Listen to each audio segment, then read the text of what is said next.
Welcome back to Lost Legacies. I'm Matt. And I'm Sam. Sam, it's been a while. Yeah. Been a minute. Yeah, it has. Yeah. What's new, man? Nothing much. Nothing much, really. Life. Life just going on. Yeah.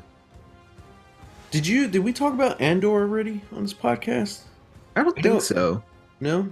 I haven't watched it. You have, but I know it's finished now. Yes. I think you mentioned Obi-Wan. The last episode. Yeah, I'm pretty sure I did. Because I had just finished that before going into Andor. Yeah, Obi-Wan's good. Obi-Wan's pretty good. Has sort of that feeling of like classic Star Wars, but I gotta say, Andor. That's where it's at. That's I don't like getting angry on the show. I don't like putting out the negative stuff. So all I'll say is this: Andor is so good that I feel like this is what Star Wars has needed for a long time, and I really wish we could have just like come out of the gate like instead of a new sequel trilogy. I feel like we should have just been starting with this.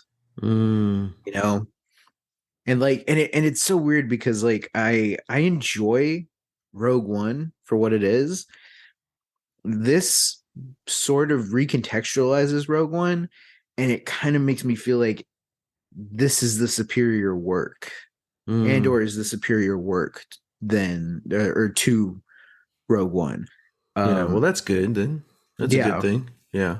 Yeah, but it's just that like, like if you're gonna watch this in any sort of order and you watch Andor first and then you go into Rogue One, I wonder how that's gonna play out, because Rogue One still feels very much like a spectacle in a way. It's trying to ground itself into like the grime of the rebellion, like the dirty things the rebellion has to do to survive. But it still gets to have, the grand finale. Whereas Andor isn't as concerned with the grand finale as what are the people going through during, this, during these fights, during these battles. That's so much more compelling to me. It's great. Season 1 is all finished. Highly recommend everybody watch it. And I can't wait for season 2. What is it? 12 episodes? 12 episodes.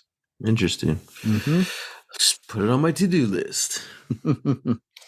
I haven't really been watching anything. I have one episode of Doctor Who left, and I'm all caught up. Which is interesting. I'll wait to watch the next episode before I kind of look back on the 13th Doctor's era, a lot of mixed feelings there. A lot of missed opportunities there. I think that's what's kind of the more appropriate to say. So, yeah, but other than that, I think that's it, man. Like, I haven't really been watching anything. Nope, me either. Well then, I guess it's time to jump in. Because we're talking about Season 1, Episode 4 of ARCANE. Happy Progress Day. As Piltover celebrates Progress Day, Jayce and Victor once again must decide the city's destiny. Meanwhile, Jinx has made a bold move, and a hotshot young enforcer is on her trail. All right, man. Jinx has entered the chat. Oh, man. And you know what? So has Caitlyn. This was because this pretty much was like her episode in a lot of ways, her and Jayce, I guess. Yeah. But like I felt like she was really like leading the.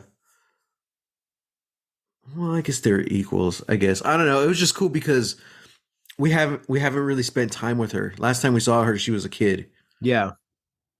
So. Yeah, and so it's interesting that like she's a lot of time has passed and she's, Hmm. become an enforcer and, is trying to like investigate, and solve the crime and solve the mystery, but keeps getting, like stepped over by the new sheriff, Marcus, Which is that guy, yeah. that guy. And they never say like how long the time jump is. Yeah, that's what I was interested in because even in Jace's speech, he says that only a few years ago. So like I don't Well, he says remember a what few like years ago they opened the hex gates, yeah. and who knows how long it took them to make those. Yeah. But Like, it also I doesn't don't feel know. like the younger cast is that much older. Right? Yeah. Like I don't know. It feels like Jinx, puberty hit, and maybe she's like 16 now or something. So we're looking at like at least 5 years, Maybe, yeah. and I think Caitlyn is probably a little older than Powder was. So that probably is why. Oh yeah, because Jinx seems like 16ish, so that would mean Caitlyn's probably like 18. Mhm. Jayce just looks the same. Like that dude's probably mid 20s already, or a little older. Yeah. Um, yeah, I don't know, because when you look at the technology, if you look at Piltover, the city, so much has changed. Yeah. Like, oh man! But if you look at like the younger characters, it's like okay, they haven't aged too much, just enough to like make them almost like new characters, or it's very natural in a natural way though. Mhm. Mhm. So Yeah. Yeah, it's like they and I'm assuming that Progress Day is a new thing that they've started doing because it feels like this has sort of been the it's kind of been like kicked off because of Jason Victor's work with like this with the stones and the hex tech. It's like it doesn't because even though Heimerdinger says that like we're celebrating a bicentennial, it's like we're also celebrating a bicentennial on this Progress Day. I don't know. Like there's nothing to suggest that they weren't already celebrating it. Mm, And the only reason I say that is because like they are the city of progress. That's what they do. mm, But like we don't really know what like the technology or the innovations were before the show started. It kind yeah. of just jumps in with Jayce. Hmm. So I don't know. Like I kind of think I guess it could go either way. It yeah, I don't know. Hmm. It could go either Hmm. way. Especially Yeah. because like Jayce is like what like the man of progress or whatever, that like he's on all the posters and stuff. Yeah. I mean, yeah, I guess it could be new, but I don't see any reason why it couldn't have been going on for a while either. So Hmm. yeah, another very interesting dynamics between Jayce and Heimerdinger in this episode. Hmm. Same thing, like they've already moved past where Heimerdinger was comfortable, but he's still like reining them in, being like, "Hey, we need to be more safe with this stuff." Yeah. But still, he's like, "Take another decade to work on this." It's like, man, like we don't have that long. Like, yeah, statistically, we'll probably be here, but like, so much can change in that time. Hmm. You know, that's Hmm. something too. When you think about innovation, like when you come up with that grand idea, it's a grand idea at that moment. Who Hmm. knows what it's going to be in 10 years? It probably won't be anymore. Yeah. That's something that you see, a lot when you look at history and you start looking Yeah. at like, like the American Industrial Revolution. It's like there were these things, there was a lead up to this sort of boom of innovation. And yeah, it's sort of like it's only going to be, a brand new innovation for a limited amount of time.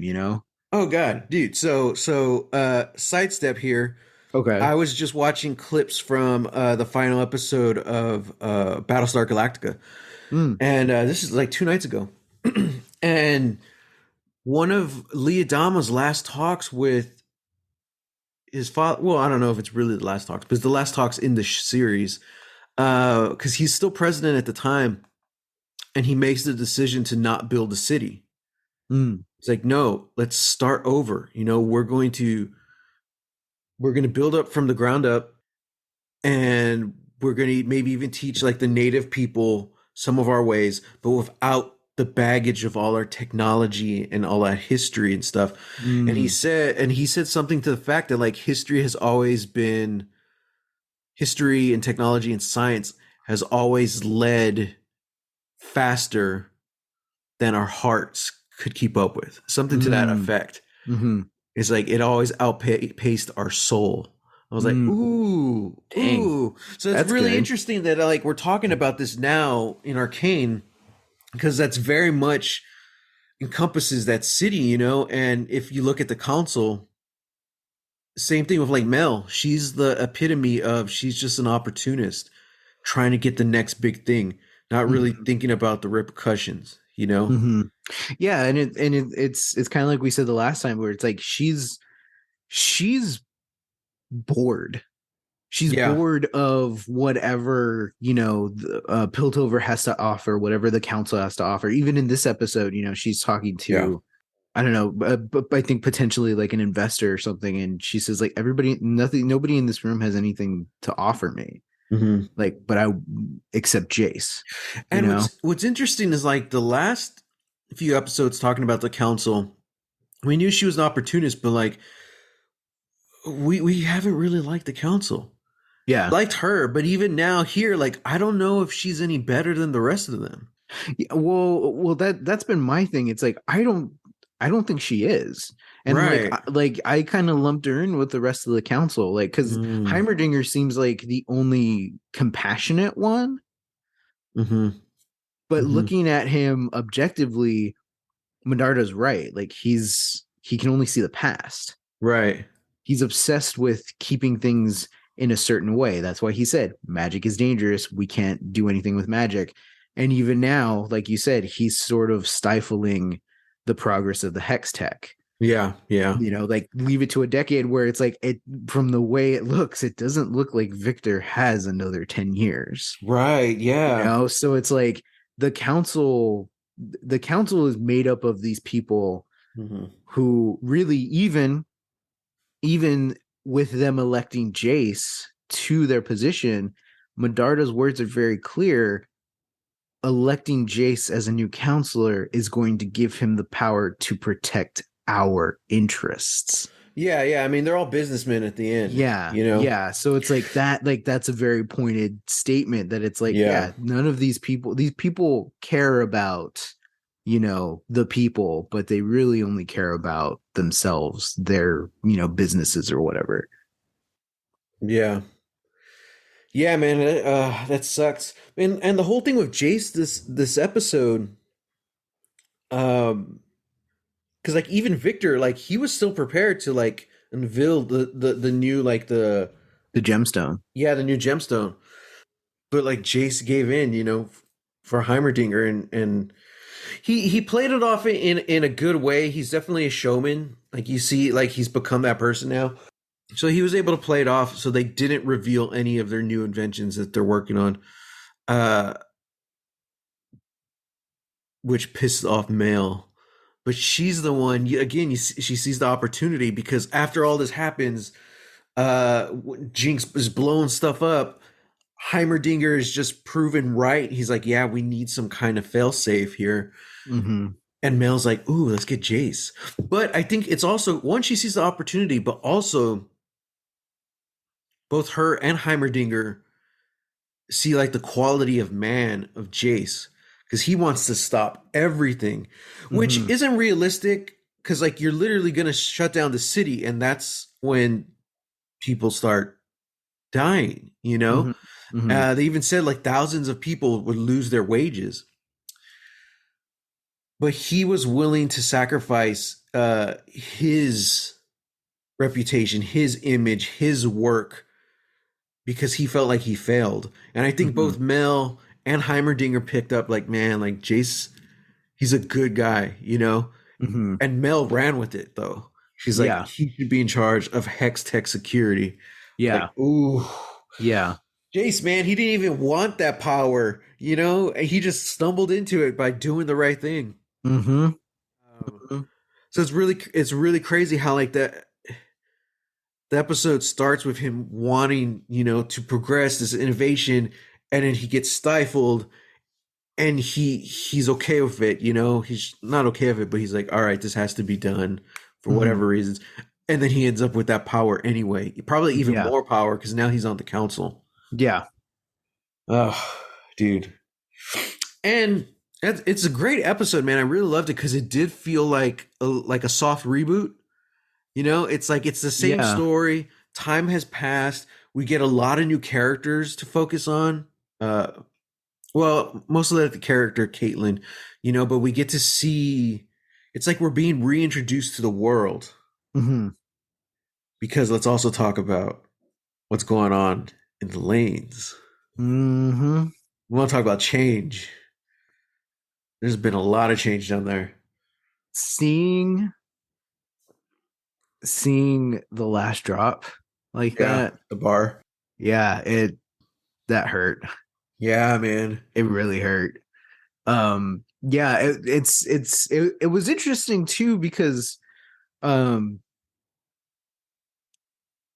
so there's all this progress, there's all these new things going on in Piltover, but a lot of it just looks like city structure.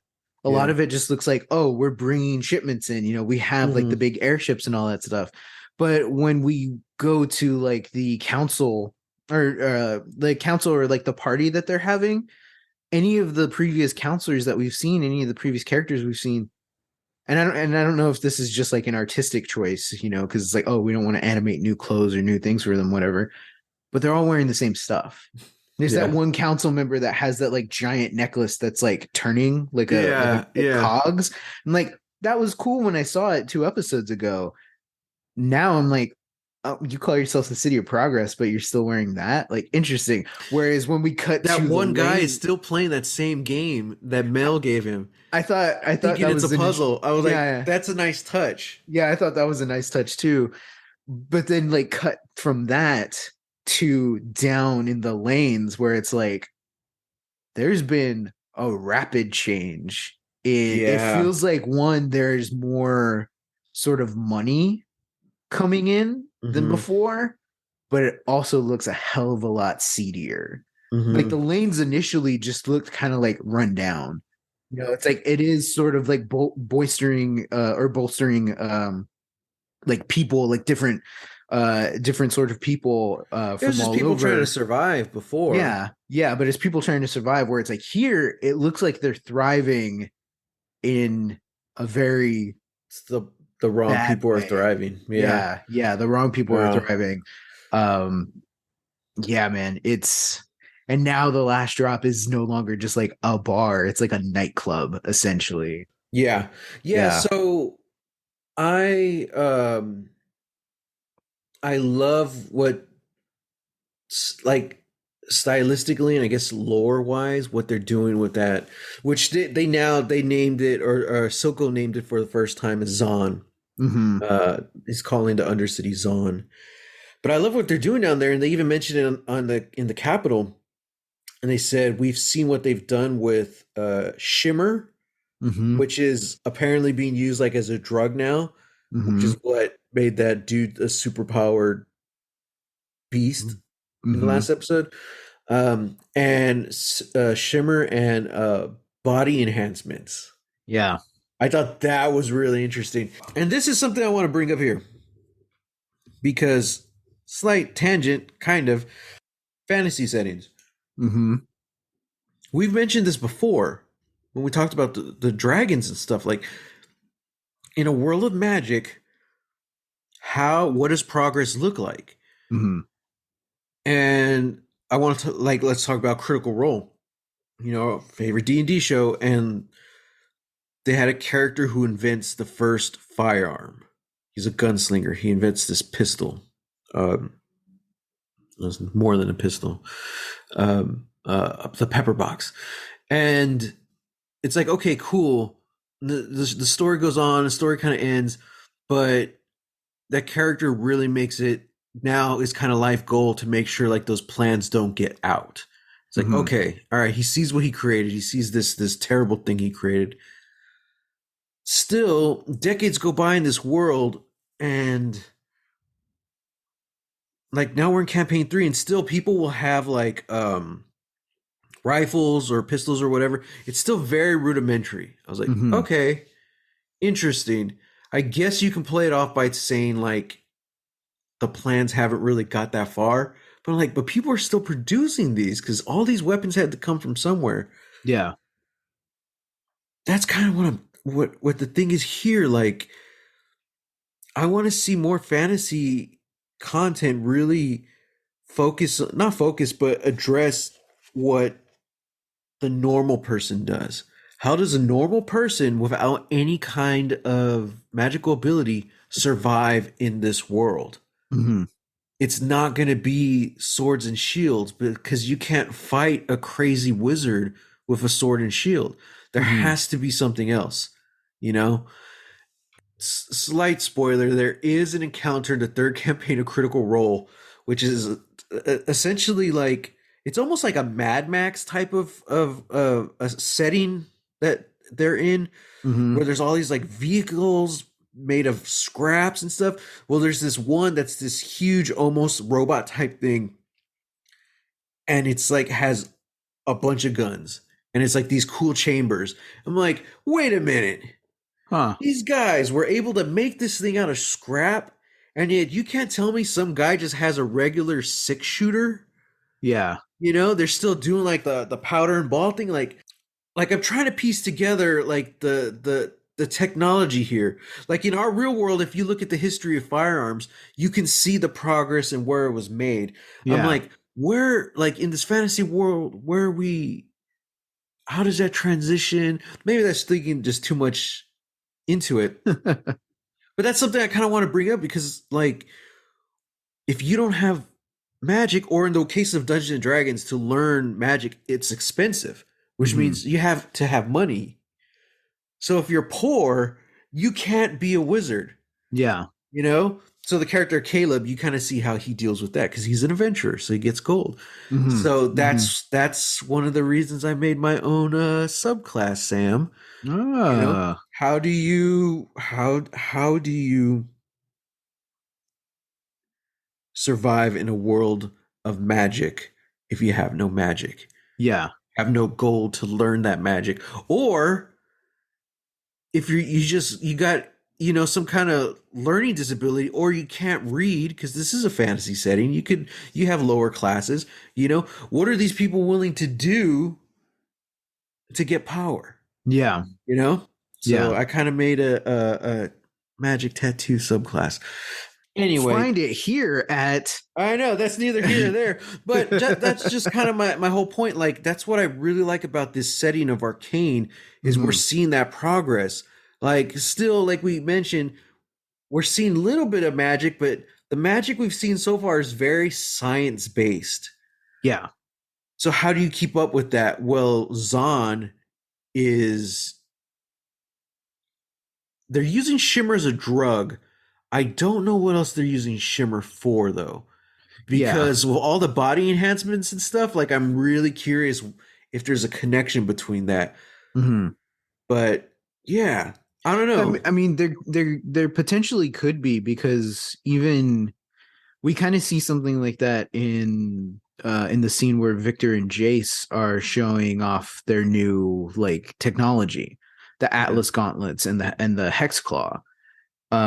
Where it's like these are still mechanical items, but they need to be powered by a magical substance. Mm-hmm. And so I feel like that could be an interesting thing if we eventually see like, oh, like we're not only using Shimmer as a drug, we're now using it as like the chemical agent to control our Atlas gauntlets, or I don't know, our power armor or something, Mm-hmm. um Yeah, I want to. essentially it's energy. They're using the energy, the magic energy to power that stuff. Yeah, yeah. Which, brings me to my next point. I want to know how the hell those cool flying skateboards work.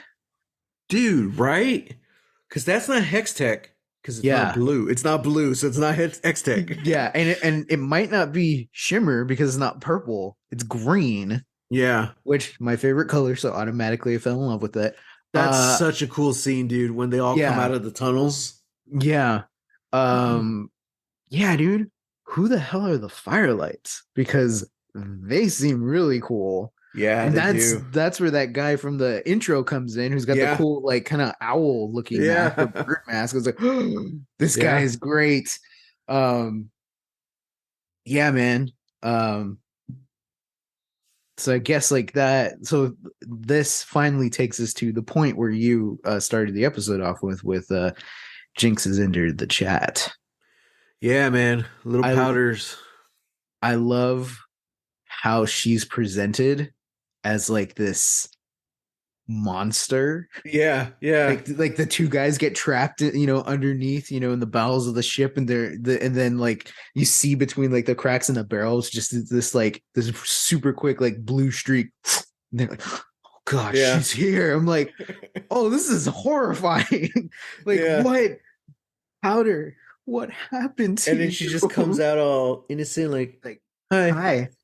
And throws grenades at people. I'm like, what? Dude, her grenades are working, man. Her Her grenades grenades are working are too working. well. Oh yeah, she's killing people left and right. Yeah, like feels like Harley Quinn in like her first couple of years, when she's still like Right. with the Joker. Where she's just like, I'm gonna wreak chaos. Like, I don't care what happens. I don't care who gets caught in the crossfire, or at least like I'm gonna do the job, but I'm doing it my way. Mm-hmm. And yeah, like we see that like she's pretty competent. Like she knows what she's doing. She knows how to fight. She knows how to handle herself and take care of herself. Until she grabs the other firelight and knocks off their masks and sees this pink-haired girl. Mm-hmm. Instantly like cracks, and it's like, because yeah, like, and I don't know if it's the way like it's animated. I don't, and this might be intentional, but like almost looks like the spitting image of a young Vi. Well, when she sees her, it's Vi's face. Yeah. But then like when it cuts back the second time, it's not. Okay. And like, yeah, I saw the episode twice, so I was like, I think that's what happened. I kind of wish they kind of made that more evident with the animation, because like for a second I'm like, wait a minute, was that Vi? Did she shoot Vi? It's like you really have to like watch. Like, no, there's a clear difference between the two faces when you see Vi's face and then the actual face. Yeah. It just made it a little confusing for the watcher. But I mean, that's brilliant for Jinx because that's what freezes her up. Yeah. Yeah. Yeah, man. I love the animation when she's shooting that Gatling gun, because she's laughing and screaming, but she also like has a face of terror on. Like she's panicking. I'm like, oh God. Yeah. You never get that with Harley Quinn. Like that's kind of a turning point. I mean, she had only been in the show like 60 seconds by that point. And I'm like, oh, this is really interesting. You're really seeing the cracks. You know? Yeah. And like you said, even though she's only been in this like episode for like 60 seconds, what an incredible like look at the detail of how much character is coming out in this moment. Yeah. Because like we said, she's competent. Her bombs work now. She has become this person who can take care of herself, who can fight, who could potentially stand alongside Vi back in the heyday, right? And then we see her crack, and we see what happens under that pressure, and she's shooting this gun off without hesitation. And it's shooting like everybody, even her allies, yeah, even her allies. And it's like that same terror and that same feeling of inadequacy hasn't gone away. It's still there. And if Yeah. anything, it's gotten so much worse. Right. Yeah. Oh man. What a character. Yeah, it's such an interesting character study. And then like now we have her relationship with Silco, who I love how I get how do I say it? Like immature it is like Jinx on her own is one thing, but to see her with Silco, you kind of see how her growth is kind of stunted Mm-hmm. because she's very much acts like a child around him. Mm-hmm. You know, even the way if you watch her body language, the way she moves, the way like she kind of was sitting on his lap, where she I don't know what that thing is, but she's injected something into his eye, Mm-hmm. and yeah, it's just this very like it looks it looks like someone who hasn't grown up or something like that, and Well, yeah, even just look at like so we see the moment where like he's talking to her while she's like sitting in the ceiling. yeah, And then when the camera cuts, we see Silco and we hear a thud on the desk. And yeah, when the camera pulls back, you expect something like, oh, she's there and she's like standing or she's crouched, all cool and badass. yeah, Like, no, she's wrapped up in her legs like a child, you know? yeah. Like she has her head in her lap. She's never portrayed as a badass, you know, Yeah. like someone who has their shit together. No, it's like she's still that, I don't know, 12-year-old girl or whatever. She's like, Mm-hmm. she never grew up. She just got more violent. She Yeah. found an outlet for that rage, and that was violence, you know? And I don't know, man. I love the shot where she shoots like the fireworks and it's all Uh-huh. pink and blue, like sparkles are flying. She's walking through it. I'm like, dude, I'm like, what is this animation? I'm like, oh my god. Mm-hmm. And that's the thing too. Like, Silco is like really frustrated with her because she keeps screwing up, but she also keeps proving herself. Mm-hmm. So she sets up this whole thing. She kills like 6 enforcers, which is bad enough. But then it turns out she steals the little orb and Jayce and Victor's Designs. research. I'm Mm-hmm. like, oh crap. Yep. She just single-handedly changed, like shifted the power between the two cities. You Mm-hmm. know, so when they ask Jayce, like, could someone use this hex tech for as a weapon? Yeah. Yeah, it's been done 100%. before, you Yeah. know. Which I didn't even like really put this together, but like this is sort of like the successful version of the heist that they tried to pull in the first episode, you know, where it's like the gang was all like going into Piltover so that they could steal these designs. Like we were going to steal whatever, just so that we can have Yeah. stuff, so that we can do stuff, whatever. Which obviously failed, Mhm. spectacularly. And here Jinx managed to pull it all off single-handedly by her own. By herself, and Granted, we don't even see it. yeah, yeah, and we don't That's what even kind of see makes it. it even cooler. It's just like, dude, we didn't even Yeah, see it. We see the like kind of aftermath. You know, she by blowing up all those enforcers. I'm yeah, like, oh wow, yeah. dang, yeah, man. What a what an interesting character. Hmm. Um, I'm trying to think, is there anything else about Jinx we could talk about before we move on? Well, I wanted to talk about how, talking about somebody who's stunted and hasn't Yeah, been able to like grow except in a more violent way. Um, we can also see, where like, yeah, she still has these feelings of, inadequacy. She now has guilt, this guilt complex yeah, that's manifested in seeing, at least for right now, seeing like the ghost of yeah, Milo. And he doesn't say anything, but he's just constantly looming over her. yeah, And also where it's like, yeah, like you want to talk about how like she hasn't grown. She's made a smaller, junk version of their clubhouse with yeah, Milo still sitting on the couch. His dummy even has sort of like the swagger that he would have when he sits, and then a poor little tiny stuffy of Clagger. You Yeah, know, he has his one goggles. this one strong, looming dude. It's just like this tiny little plushie. Yeah. And it's I so think like it's so strange to see that, and it's so heartbreaking because it's like yeah.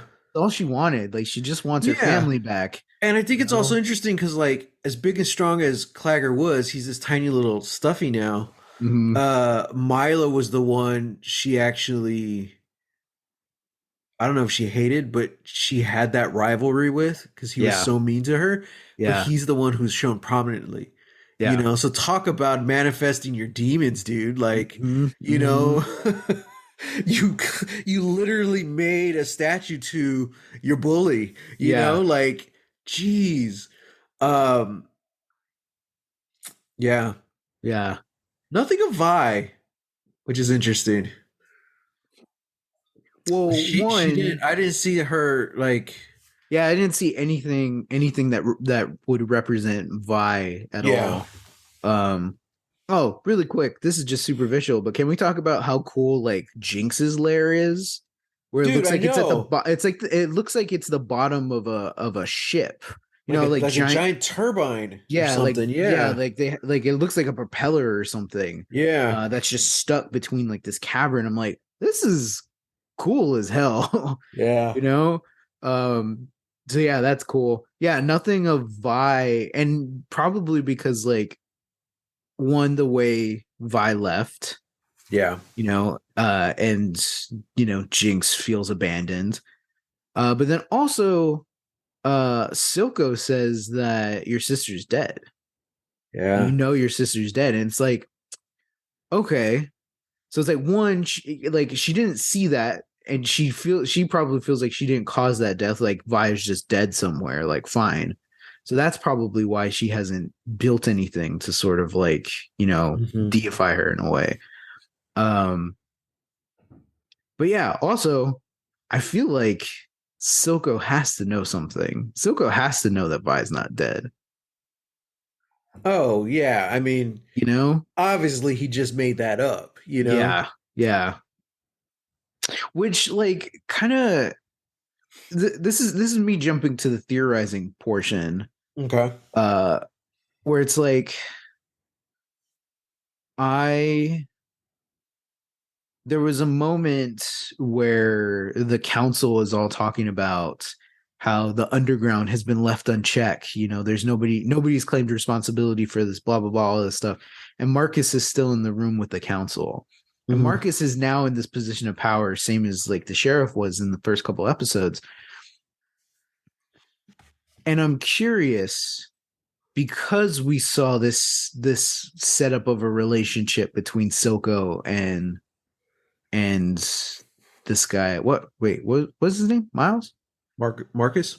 Marcus. Yeah. Yeah, yeah. We see Marcus in the council. We see him pushing Caitlyn, out of the ship. And I wonder if now I wonder if now Silco and Marcus have a sort of twisted relationship the way the Vander and I forgot her name. yeah, Vander Yeah. and the original sheriff. Yeah. I It's wonder possible. if they have that sort of relationship now too. Um Because I think more likely is that like you can't leave Silco. Like he's not the guy you break things off with. You know what I yeah, mean? So yeah, like we saw last time that Marcus was in his pocket. Even though that's not what Marcus signed up for. Like he was in. Silco gave yeah, him all that gold. I'm like, oof. yeah, So yeah. yeah. Um. Yeah. Last thing I want to say is just the to wrap up the Jinx stuff. The animation of her kind of like the animation got really erratic this episode, Mm-hmm. and specifically around her character. I like how she kind of like talks to herself, and they're like hard cuts, Yeah, between her talking to herself, and then you see like Milo's ghost thing, and it's almost like if you're listening, I hope you've watched it because then you know what we're talking about. If you haven't, well, I don't know. It looks like when you take like a piece of film and like literally scratch something out of it. Yeah, I was gonna say. You know, like Yeah. it's there's something just really twisted and creepy about that. Hmm. Uh, yeah, man, I love it. I love it so much. And also because I'm pretty sure a lot of that stuff is the hand drawn portions of the animation. You know, because it's not really there's not a lot of movement in there. It's just a lot of flashes. Yeah. So yeah, there's just something really creepy about it. Damn, I don't know what's going on in her head. But yeah, kind of what you said about Harley Quinn, a young Harley Quinn. Young Harley, you know, she was always doing everything for her pudding. It Uh-huh. really seems like Jinx is really trying to prove herself to Silco. It's not even for herself. You know, Yeah. it's for this guy. You Yeah. know, it definitely has that when she's like kind of showing off. I do like how we get Jinx's theme song in Hmm. this episode. She's like jamming to her own theme song. Uh, and he's pissed, but then she reveals that she has the little orb, and that changes everything. And she's like super. She's looking again with the body language. If you watch the way she walks up to Silco with the fireworks and stuff, it Uh-huh. has like that. Did I do good, Daddy? It has that vibe. Now Yeah. you can take that vibe any way you want, but it's definitely there. You know, like she's really trying to prove herself to this guy. Hmm. And I'm kind of curious, like this is neither here or there, but I'm like, okay, if you have a toxic relationship with Joker and Harley, which is a toxic romantic relationship, I guess you could call it, and you Hmm. get this relationship with Jinx and Silco, which is like a toxic father daughter relationship. Which do you think is more dangerous? Like, there's no right answer, but it's just like, Oh. um I'm kind of because I'm curious because like I'm like, who do you think is the crazier one? Is it Jinx or Harley? Look, if you want to get technical about it, you know, Harley chooses to become who she is of her sort of her Yeah. own volition. You know, not to say, that like she wasn't influenced, Hmm. but she made the choice to become, you know, this henchwoman, to a madman. Yeah. She went through all the steps. She allowed herself to be, like tortured, enough to like have, all of these crazy things, happen to her. And yeah, like she chose to stand by the Joker side for, years. Yeah. I feel like that denotes more insanity. Oh, the fact that she chose it. Yeah, yeah, Oh, the interesting. fact that she Okay. chose it. However, I think the more unstable thing is the idea of this young person who the last time we saw her just did something, succeeded at doing a thing she was always having trouble with, right? Yeah. She perfects her bombs. She's useful. She Yeah. feels of use. She feels successful in this endeavor. And when she comes out on the other side, sees that she's killed pretty much everybody who's ever meant anything to her and driven away the one person that she loves more than anything else. Yeah. And then that is stunted to the point where it's like, you're absolutely right. Jinx, I feel like, isn't doing this for herself. She's not doing anything for herself. She's doing it to still appease people. Right Yeah. now, it's Silco. Hmm. And, I feel like what's the more toxic? You can't gauge that. Yeah. There's no right answer for sure. Yeah, there's no right answer. There's no wrong answer. Yeah. They are their own shades of just bad, of Yeah. awful. Because if you want to get into it, like Harley Quinn has a bunch of different lore because it's a comic book character. So there's so many different writers and stuff and different comic lines. But if you look at like the 2000s Harley comics, which I don't know if that was Paul Dini or not. It might have been because that's when like they first like were like, hey, let's give this lady a comic book. Mm-hmm. The origins in that, like she was already a little unstable as Mm-hmm. she was getting her doctorate and all that stuff. Mm-hmm. There's a really weird college relationship. One with her boyfriend and then one with like a professor who's like exploiting her, all this stuff.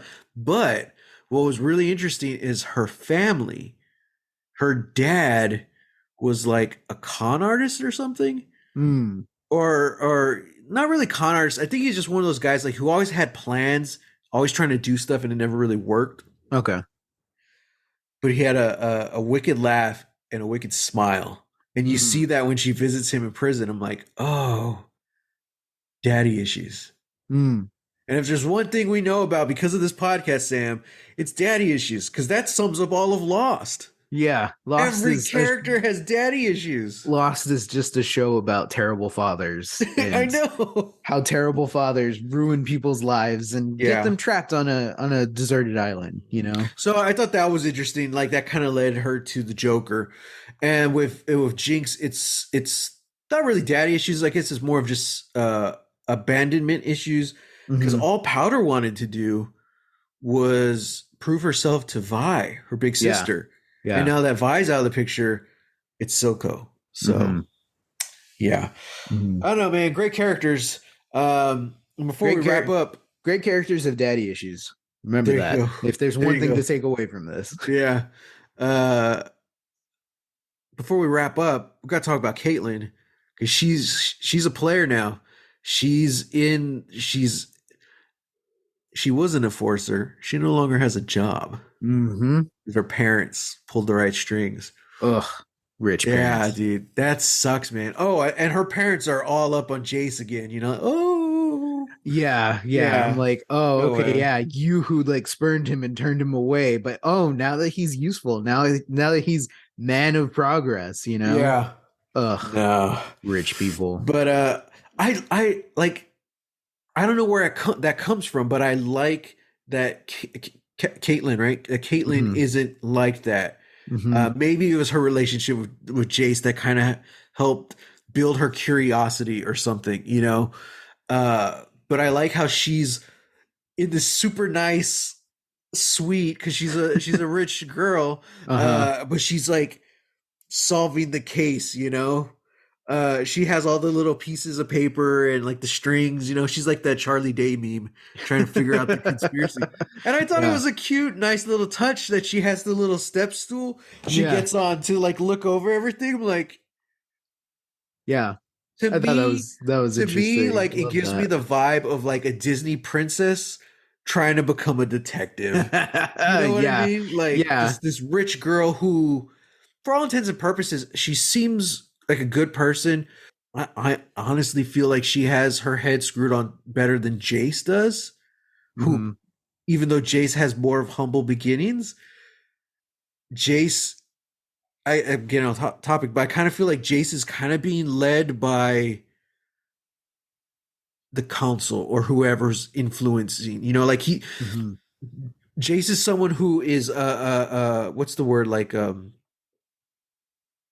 not manipulated. He can be manipulated though. Yeah. You know, he's kind of being pulled around. Whereas Caitlyn's like, she's going for it. She's figuring things out. And I like that. Yeah. Well, because it's kind of like, you know, Jayce has his head in the clouds, you know? Yeah. For all of his good intentions. Oh God, you know, he's like, a Pisces. Yeah. He's a dreamer, but he doesn't really know how to fulfill the dream, you know? Exactly. That's why he needs Victor. And he needs the council. Yeah. Oh my God. That's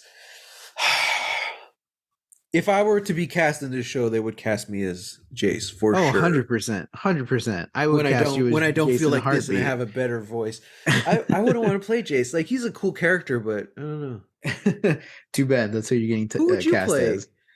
They're like, hey Sam, we're making the show called ARCANE season 1. You can have any role. I don't know. I mean, initially I would have probably said Clagger, but you know, he dies. So Yeah, Uh, that's true. yeah. I'm But I like, also feel well, like yeah, if you could if you work on your voice for sure, like we're this is all fantasy. If we could do whatever voice we want, I think you could pull off a Vander. ooh, yeah, yeah. Yeah, like I would, get yeah. I'd like a yeah, role like that. Even, yeah, even maybe like a Heimerdinger, yeah, in kind of a way, because like he sort of comes off as like this like Yoda sort of character. yeah, Um, and I like the idea of playing a character like that. But yeah, like I think like yeah, somebody like Vander, who has these convictions and needs to bring people yeah. together. I would love to play a role like that. Mhm. Honestly, you know what I would really dig? Because What? I whine and complain about it all the time. Uh-oh. Listeners, I am Mexican American, so any acting gig I have is usually a bad guy. Uh-huh. But a specific type of bad guy too. Yeah, it's a You specific know, type of bad guy. There's the thing, because like I would love to take a crack at Silco. Like, Dude, 100%. I'm really fascinated by this character. Mm-hmm. Yeah, this isn't just some gangbanger, Uh-huh.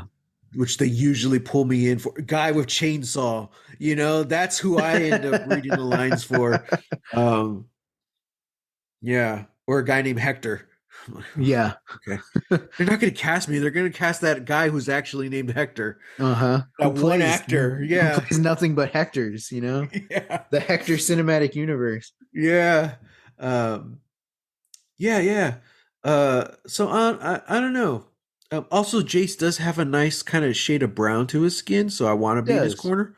He So, does. Yeah. but yeah, so it's just nice to see the differences between him and Caitlyn. Oh, and like he even offers her a job basically that ensures her safety.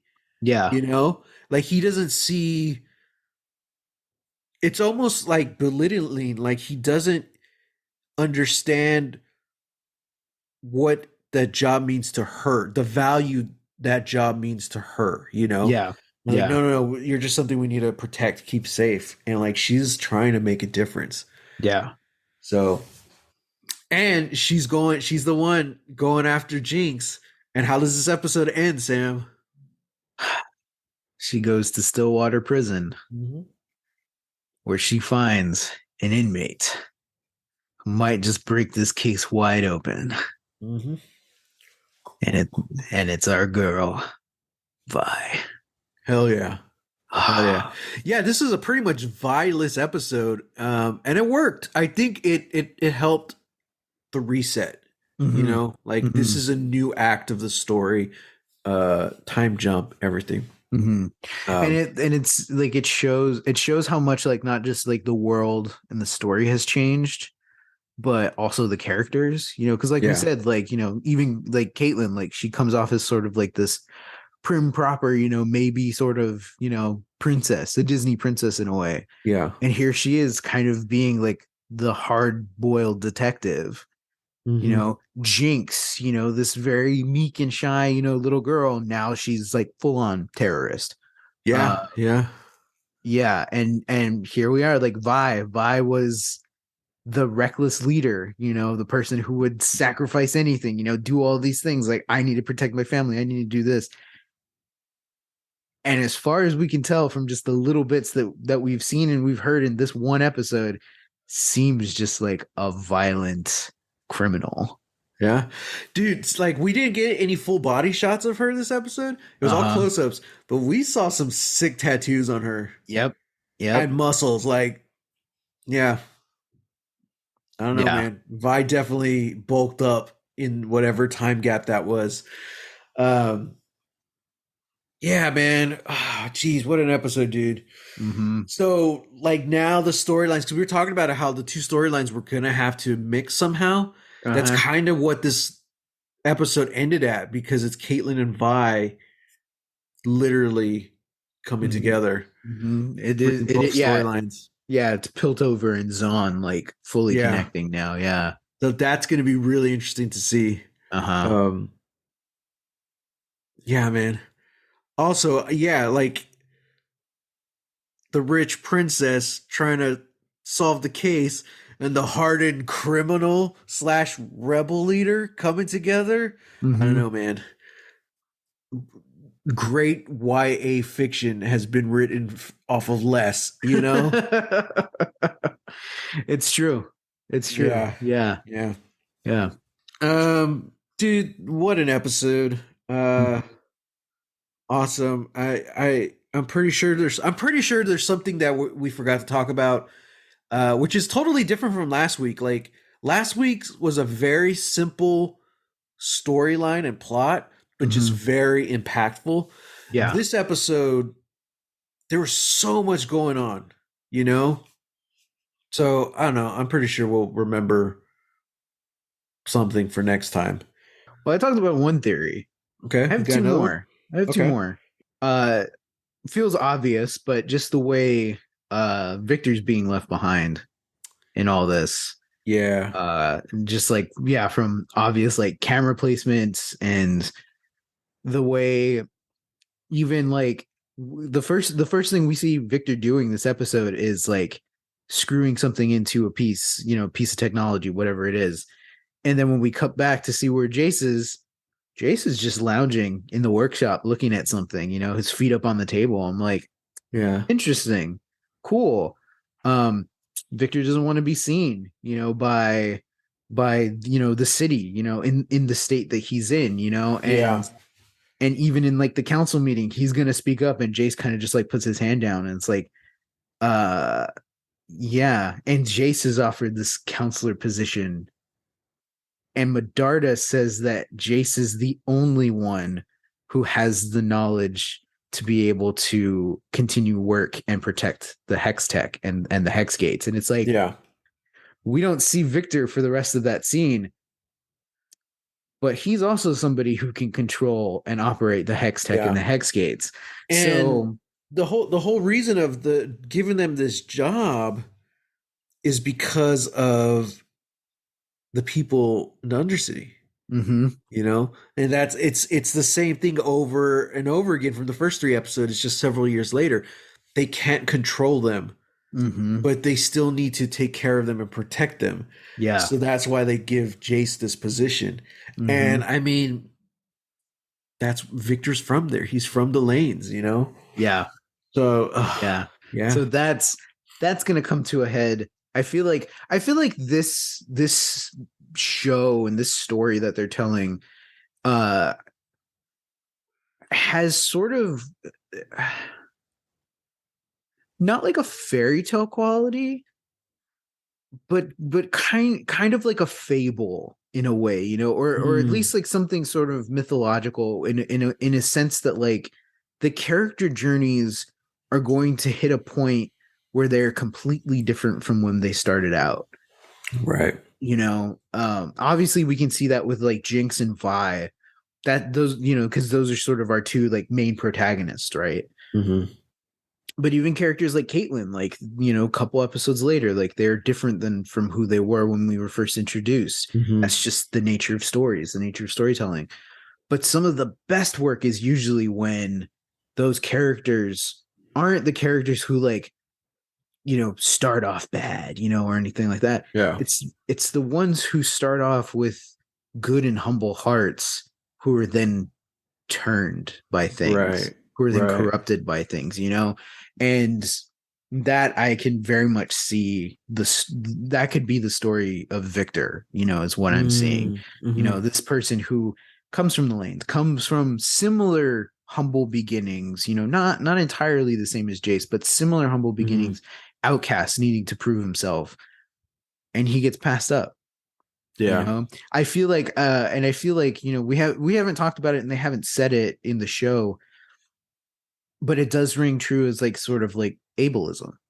Jayce is Mm, a very conventionally attractive, hmm. handsome man. He is tall, he's strong, he's broad shouldered, all this stuff. Like he has conviction in himself. Victor doesn't. At Hmm. least not conviction in the same way, but he's not conventionally attractive. He has a physical handicap, a physical Yeah. disability that, you know, he feels ashamed of so much, that he can't show himself to other people. Right. And it looks like it's getting worse. You Mm-hmm. know, the hand cane And that now he he's had in the first coughing. episode. Yeah, he has like Yeah. a crutch and Yeah, he's yeah, that's right. coughing. It's a crutch now. His face even looks more gaunt than Mm-hmm. he did when we first saw him. And so it's like he's not getting better. Probably doesn't, like I said earlier, he probably doesn't have another decade to wait Yeah. for Hextech technology to help people's lives and improve lives. So I feel like there's going to be some sort of like mad scientist, like dangerous innovation to happen to him. You know, Oh, interesting. I feel Yeah. like that would be the route to go. Yeah. And then my second one, kind of the same way that like fables and stories work, uh, but more so just the like we've already met a bunch of our core characters in these episodes that I feel like they're not gonna introduce us to like more characters that become like power players or something like that. Um so like when the firelights first come out, it's like, oh, who are these guys? Like, we don't know who these people are. Like they're, whatever. They probably just common, undercity, people. Just just the way the knowing the nature of stories, I feel like the leader of the firelights has to be Echo, Mm-hmm. you know? Interesting. I don't know if that's right or not, Uh-huh. but like that's just my theory. It's like he's somebody who lost everything too. Yeah. You know, he lost Bento, who was kind of like the mentor who gave him a job. Mm-hmm. He lost him, and then everybody lost Vander. Yeah. The lanes changed. It's like, so it's And all very his much, friends. His and all friends his are dead or friends, gone. his friends are dead or gone or corrupted by Soko, and it's like Mm-hmm. very much like what you were saying, about what do normal regular people who have no magic or who have no access to money, how do they survive? How do they cope? How do they evolve or progress in a fantasy world? Yeah. And Yeah. I feel like we're going to see that like this is probably one of the avenues. Like Yeah. there's always going to be street gangs, there's always going to be, like something. And it's interesting that it's like they're not trying to rob the airship, they're trying to destroy the Shimmer. And Yeah. I think the only other person who knows and sees the devastation of what Shimmer does is Echo, because Mm-hmm. he saw what it did to the original enforcers and Yeah. Bento. You Yeah. know, it's like I think that is a traumatic enough to have this young boy turn into some sort of vigilante Yeah. with a cool hoverboard. So Well, we'll find out. we'll If find you out. are a fan of League of Legends, there are a lot of hints and clues and like little Easter eggs. We're like, oh, okay. Hmm. Who's who, stuff like Mhm. that. Which Again, we could talk how about later. how much of this is in the game? Nothing. I Just d- assume none of it is there. this Like is insane to me. there are hints, there are little things here and there. There's a bunch of short stories that they do on the website. So Mhm. like it's there, but also I don't know if I mentioned this before. I don't Jinx and Vi were never revealed as sisters in the game. Mm. I think that kind of just came out of the show or was revealed in the show. Okay. Because when I was trying to look up their history on the League of Legends sites and stuff, all it says is that Jinx is obsessed with Vi. Hmm. And I won't tell you what Vi's job is or anything like that because that will probably play into the show. Right. But I'm like, oh, that's interesting. Okay. Because I definitely know there was a lot of there's a lot of shipping and lots of fan art out there of Vi and Jinx, and I'm like, Okay. But I mean, even if people knew they were sisters, that wouldn't stop them. Yeah. Yeah. No. No. No. I mean Yeah. that. Yeah. Yeah. Also, yeah. the moment Jayce puts the little orb into the Atlas gauntlets and picks it Mhm. up, very similar to like Vander's gauntlets he used to have. As soon as he picked those up, I'm like, you got to give those to Vi. Uh-huh. Like, you have to give those to Vi. I see yet another story device, a time honored story device. Chekhov's gauntlets. There you go. Yeah. So we'll see what happens next. Everyone, thanks for joining us. We got a lot of new listeners coming in for Arcane, so we appreciate welcome. it. Yeah, glad y'all are here. We're gonna try and get through as many episodes as we can before the holidays, so we probably have 2 more in us for the year, which is interesting because next week is going to be the halfway point. Ooh, Arcane season 1, episode 5. Everybody wants to be my enemy. Which I'm pretty those sure are lyrics from the theme song. That's the Imagine Dragons song. Yeah. Everybody wants to be my enemy. That's cool. Which Jayce begins to root out corruption in Piltover, while Caitlyn visits the lanes, or what's left of them. Whoa, okay. Oh, crap. I forgot again. Okay, I'm going to leave this episode on this note, Sam. And we can talk about this next week. Because we were texting each other or talking to each other between episodes last week. I really forgot about this. Last week we were talking about steampunk. You know, what makes a story punk, all that stuff. We started talking about Jules Verne. We were talking about, is Arcane fantasy punk? Because there's definitely the rebellion and the classism in this. How are they using the magic? But then we kind of came on the realization that the magic we've seen in Arcane is a lot more science-based than traditional fantasy magic. So does that mean Arcane is science fiction? We'll talk about that next week. Until then, guys, you can find me or find us at hashtag Lost Legacies. We're still on Twitter for now. It's getting brutal out there, man. It's like a minefield. Like, yeah, it's like that scene in Wonder Woman where they're under trenches and everyone's just getting shot up, so she just goes out there and starts taking it. Be the person, be the Wonder Woman who's out there fighting the good fight by using hashtag Lost Legacies. And also destroying fascism and Nazis. Yeah. I was also gonna say, to sort of connect it, wrap it around to something I talked about at the beginning of the episode. It's like that scene in Rogue One where they light the signal and then all the rebels start blowing up Imperial, like ships and stuff, and they're fighting on the beaches, and it's like that out there. So yes, be the hammerhead ship that crashes into the cruiser and sends them into the gate thing. That was like the coolest part of that movie. I want to be the captain of that ship. Right. I'm like, who came up with that idea? It's like, hey, it would be really cool. You want to talk about punk? This is small tangent. You want to talk about like what's punk? That's punk. The hammerhead ship, a ship that's designed to literally ram into other ships to push them out of. Why have we not seen that? That's ancient. That's ancient naval warfare technology right there.